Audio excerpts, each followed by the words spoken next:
Hi, Travel and Leisure. This is JJ Valaya, and you're here with me at my experience center, the World of Valaya in New Delhi.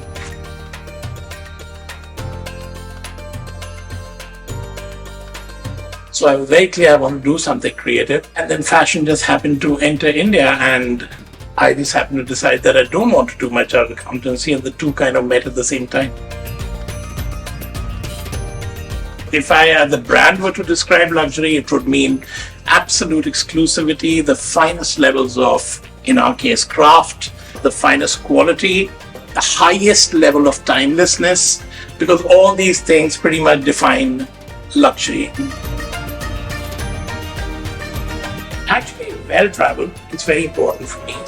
Educated, humble, respectful of craft, respectful of their country. So all these sort of things come together and, pretty much define the ideal sort of views that we kind of would love to have.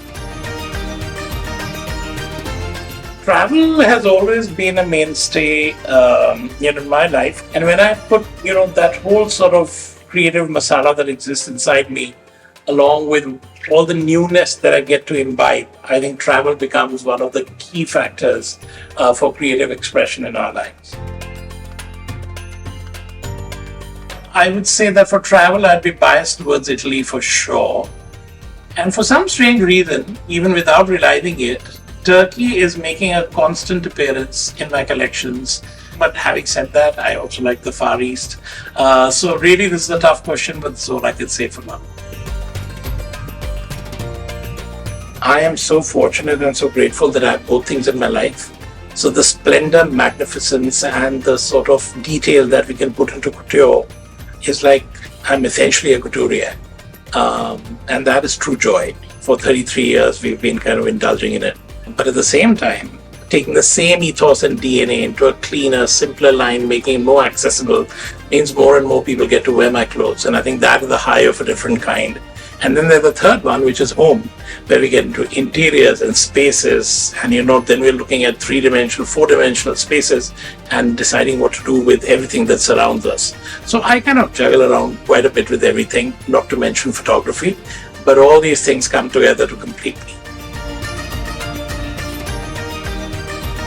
Just be true to yourself. Nothing else matters. The mirror never lies. Do what really, really connects with your heart. That's what matters. And remember, as a bride, you have to be timeless. Your clothes are going to be pulled out by your daughters and daughter-in-laws or sons and son-in-laws to be altered to their sizes 25 years later. So think about that when you decide on your clothes. I am the world nomad, and that's how I've always imagined myself to be, and that's how the world perceives us. So my royalty, because that's intrinsically our nature. We think larger than life. We like our clothes and interiors to look like something that has been taken from the past and then sort of been modernized to be relevant for the present. The nomad, because I'm a cultural nomad, I move from civilization to civilization, country to country, culture to culture, and pick up all the lost treasures and reinterpret them. But this royal nomad had a fascination with another period of time, 20s, which is the Art Deco period. So when we bring the three ingredients together is when we kind of truly define what we stand for. By Travel and Leisure, it's been such a pleasure. Well, that's like poetry.